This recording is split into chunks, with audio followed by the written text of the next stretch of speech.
Guys पिछली video में हम लोगों ने 40 प्रश्न देखे हुए थे जीके के, जो कि विश्व इतिहास के बारे में थे। तो उसके बचे हुए 15 से 17 क्वेश्चन अभी भी थे, तो मैंने सोचा क्यों ना मैं वो भी आपको बता दूं, ताकि इससे एटलीस्ट आपका एक नंबर तो बड़े ही आसानी से बन जाएगा। तो और आज का जो प्रश्न होंगे बड़े इंपॉर्टेंट से प्रश्न है, और उसके साथ साथ जितने भी मैं जवाब दूंगा, लगभग सारे क्वेश्चन तो नहीं बट काफ़ी सारे क्वेश्चन ऐसे होंगे जिनका मैं आपको थोड़ा डिटेल में ब्रीफ करके भी बताऊंगा। तो चलिए स्टार्ट करते हैं। लेकिन उससे पहले यार, अगर आपने मेरी ड्राइविंग लाइसेंस की वीडियो अभी तक नहीं देखी तो उसका लिंक मैंने डिस्क्रिप्शन में दिया है, आप वहाँ पे क्लिक करके देख सकते हैं।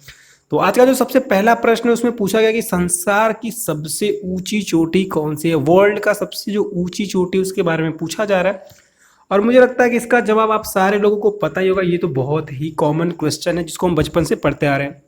तो इसका जो सही जवाब हो जाएगा वो हो जाएगा आपका माउंट एवरेस्ट। तो ऑप्शन नंबर जो सी है यहाँ पे करेक्ट हो जा रहा है। अगले प्रश्न में दिया है कि विश्व का सबसे ऊंचा जल प्रपात किस देश में है। तो अगर देश की बात की जाए तो वो है आपका वेनेजुएला, यानी ऑप्शन नंबर जो बी है वो बिल्कुल यहाँ पे करेक्ट हो जा रहा है। चलिए बढ़ते हैं अगले प्रश्न की तरफ। अगले प्रश्न पूछा गया कि क्षेत्रफल की दृष्टि से अफ्रीका महाद्वीप का सबसे बड़ा देश कौन सा होगा। आपको नोटिस करने वाली बात यह है कि यहाँ से आपसे पूछा गया है कि क्षेत्रफल की दृष्टि से। तो चलिए मैं थोड़ा आपको यहाँ पे दिखा देता हूँ किस तरीके से होता है। तो सबसे पहले बता दो आपको, दक्षिण यानी कि अफ्रीका जो एक कॉन्टिनेंट होता है, महाद्वीप होता है, उसमें टोटल 54 कंट्रीज यानी कि 54 देश आते हैं। अगर उनके नाम अगर आप देखो तो यहाँ पे लिस्ट में एक्चुअली कंट्री का नाम आपको देखने को मिल जाएगा एक साइड, और दूसरे साइड में आपको पॉपुलेशन वाइज दिख जाएगा। तो यहाँ पे आपको क्षेत्रफल तो नहीं देखने को मिल रहा है, वो मैं बता दे रहा हूँ उसका सही जवाब क्या होगा। लेकिन फिलहाल आप देख सकते हो कि इनके अंदर कौन से 54 देश आते हैं। तो यस, नाइजीरिया, इजिप्ट वगैरह इसके अंदर ही आता है। अगर मैं आगे बढ़ के बात करूँ तो Kenya, Uganda, Algeria, Sudan, Morocco, ये कुछ फेमस देशों के नाम है जिनको आपने कभी ना कभी सुने होंगे आप। और यहाँ पे देख सकते हो आप जिम्बाब्वे वगैरह भी है। तो ये सारे अफ्रीका कॉन्टिनेंट के अंदर के देश होते हैं। तो यहाँ पे आप 54 देशों के मैंने लिस्ट आपको दे दी है। आप चाहो तो इसके स्क्रीनशॉट लेकर के देख सकते हो। लेकिन अगर मैं सही जवाब की बात करूं कि क्षेत्रफल की दृष्टि से कौन सबसे बड़ा देश है, तो वो आपका होता है कीनिया, यानी ऑप्शन नंबर जो डी है वो यहाँ पे बिल्कुल करेक्ट हो जाएगा। और अगर आपको जनसंख्या वाइज देखना होगा तो वीडियो को थोड़ा सा पीछे करके जाओ। जो मैंने आपको 54 कंट्रीज का जो लिस्ट दिखाया उसमें पहले जनसंख्या वाइज लिखा हुआ है, तो वो आप वहां से देख सकते हैं। चलिए बढ़ते हैं हमारे अगले प्रश्न की तरफ। अगला प्रश्न है, पूछा गया कि भारत और पाकिस्तान के बीच की रेखा को हम क्या कहते हैं। तो बता दो आपको, भारत और पाकिस्तान के बीच की जो रेखा होती है उसे हम रेड क्लिफ कहते हैं। अगले प्रश्न में पूछा गया कि दक्षिण अफ्रीका की राजधानी कहाँ पर है। तो बता दो आपको, दक्षिण अफ्रीका यानी कि साउथ अफ्रीका की जो राजधानी है वो आपकी होती है, ऑप्शन नंबर ए में दिया गया जो प्रिटोरिया, ये इसका सही जवाब होगा। उसी तरीके से अगले प्रश्न में आपसे पूछा गया कि संसार की छत किसे कहा जाता है। तो क्या आपको पता है कि संसार की छत यहाँ पे कहने का क्या मतलब है बेसिकली। लेकिन इसका जो सही जवाब हो जाएगा वो हो जाएगा आपका ऑप्शन नंबर सी, यानी पामीर का पठार, जिसे हम संसार की छत के नाम से भी जानने जाते हैं। अगले प्रश्न में आपसे पूछा गया कि संसार का सबसे बड़ा द्वीप ग्रीनलैंड है, और इसका जो सही जवाब हो जाएगा वो हो जाएगा आपका डेनमार्क का। जो सबसे बड़ा द्वीप ग्रीनलैंड है वो डेनमार्क का है, यानी कि डेनमार्क में स्थित है। अगले प्रश्न में आपसे पूछा गया कि एशिया का सबसे बड़ा द्वीप कौन सा है। तो यहाँ पे मैं आपको दिखाना चाहूंगा, एशिया का जो सबसे बड़ा द्वीप होता है वो होता है आपका बोर्नियो। चलिए बढ़ते हैं हमारे अगले प्रश्न की तरफ। अगला जो हमारा प्रश्न है उसमें पूछा गया कि सबसे अधिक गीला यानी कि वेटेस्ट स्पॉट कौन सा है। तो सबसे पहले बता दो, यहाँ पे आपको यहाँ पे ऑल ओवर वर्ल्ड की बात की जा रही है, क्योंकि यहाँ पे ऑप्शन में देख सकते हो कि सिंगापुर वगैरह दिया है, यानी कि वर्ल्ड लेवल पे पूछ रहा है। तो इसका जो सही जवाब हो जाएगा वो बता दूं मैं, ऑप्शन नंबर बी होगा, जो कि है मासिन राम। लेकिन जो मासिन राम लिखने का जो तरीका है वो हिंदी में कुछ इस तरीके से लिखा जाता है, लेकिन अगर वहीं इंग्लिश की बात करूँ तो इंग्लिश में इस तरीके से लिखा जाता है। अगर आप गूगल पे सर्च करते हो मानिश राम, तो इसका जो स्पेलिंग होगा वो कुछ इस तरीके से होगा, MASSYNRAM।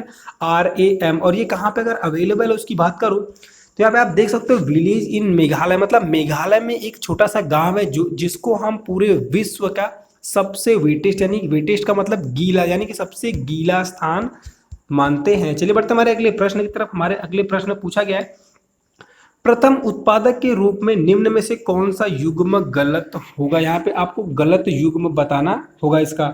तो इसका जो गलत युग्म है वो होगा आपका चांदी वाला, यानी कि चांदी जो कि दक्षिण अफ्रीका में सब पाई जाती है, ये वाला जो एक तरीके से जो युग्म है वो यहाँ पे गलत हो जा रहा है। अगले प्रश्न में आपसे पूछा गया कि अधिकतम फसल उत्पादन के रूप में कौन सा युग्म गलत है, और बहुत ही ज्यादा इंपॉर्टेंट क्वेश्चन मैं आपको बता रहा हूँ, ट्रस्ट मी। तो काफी लोग को ऐसा लग रहा होगा कि जो चावल वाला है यही इसमें से कोई एक सही जवाब होने वाला, तो जी बिल्कुल चावल वाला ही जवाब सही होगा।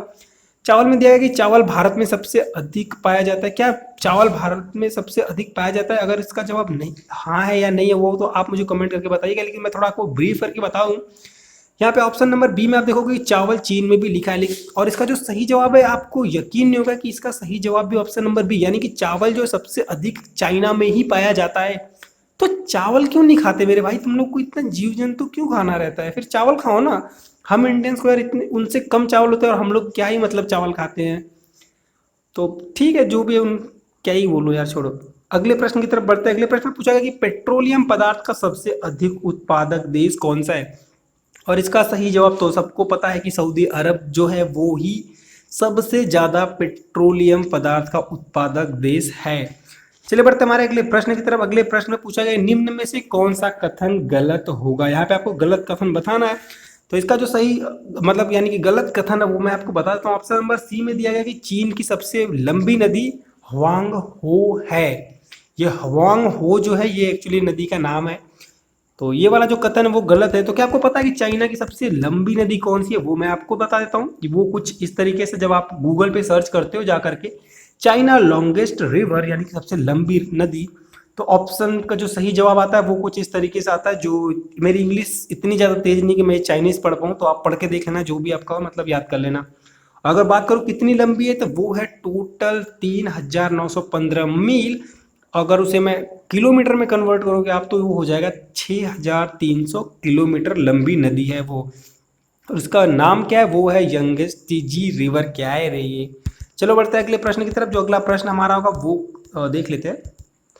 ओके, तो हमारा जो अगला प्रश्न है उसमें पूछा गया कि विश्व में नदियों के किनारे बसे नगर कौन सा युक्त गलत है? यहाँ पे गलत युग में यहाँ पे वापस से आपको ढूंढना है। तो एक्चुअली यहाँ पे हमने एक प्रश्न छोड़ दिया, तो पहले उसको पढ़ ले, लेकिन इसका जवाब देख लेते हैं। तो इसका जो पहले सही जवाब होगा वो मैं आपको बता दूं। यहाँ पे जो गलत युग में होगा वो आपका हो जाएगा लाहौर सिंध, यानी कि जो पाकिस्तान में जो लाहौर, फिलहाल जो लाहौर पाकिस्तान में पड़ता है वो सिंध नदी के किनारे है। इसका जो जवाब है ये बिल्कुल गलत होगा। तो क्या आपको पता है कि इसका सही जवाब क्या होगा कि लाहौर जो किस नदी के किनारे आता है? तो वो आता है आपका रावी और वाघा। आपने कभी नाम सुना होगा रावी और वाघा नदी के बारे में।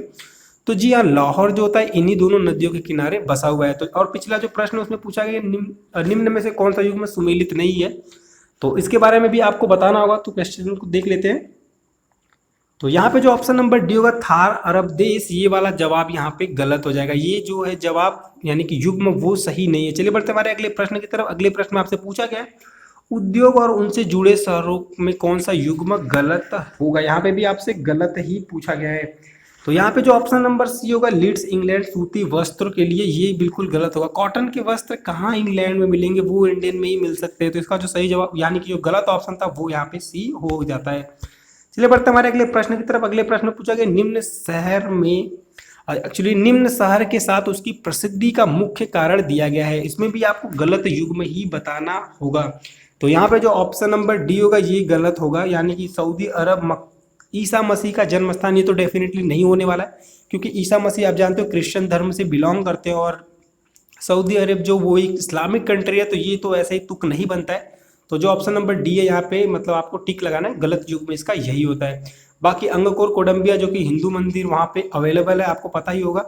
उसी के साथ अगर आगे की बात करूँ कैस्टम चीन जो कि रेशम का सबसे ज़्यादा उत्पादक है, उसी तरीके से बैतल हेम जो है इजराइल में जो पड़ता है वो है ईसा मसीह का जन्म स्थान। तो ये बिल्कुल सही था, बाकी आप देख सकते हो। तो आज के जो रेस्ट क्वेश्चन थे वो इस तरीके से खत्म हो जाते हैं। अगर वीडियो आपको पसंद आए तो वीडियो को लाइक करो, बाकी काफ़ी लोगों के साथ अगर शेयर करना चाहो तो शेयर भी कर सकते हो। साथ में आप चैनल पे नए हो तो चैनल को सब्सक्राइब करो मेरे भाई। हम बहुत ज़्यादा एक्सपेक्ट करते हैं कि आप चैनल को सब्सक्राइब करो, क्योंकि वीडियोस आप देख लेते हो लेकिन सब्सक्राइब नहीं करते हो, तो थोड़ा सा डिसअपॉइंट हो जाता हूँ मैं। तो प्लीज़ चैनल को सब्सक्राइब करो और बेल आइकन जरूर दबाना। अगर आपका कोई भी सुझाव या अगर कुछ डाउट होता है तो आप मुझे कमेंट करके पूछ सकते हैं। साथ में जो भी आपका कोई क्वेरी वगैरह होता है तो वो भी आप मुझसे कमेंट करके पूछ सकते हैं। मैं मिलता हूँ आपसे अगली वीडियो में, तब तक के लिए ध्यान रखें खुद का और अपने परिवार का। जय हिंद, टेक केयर, नमस्कार।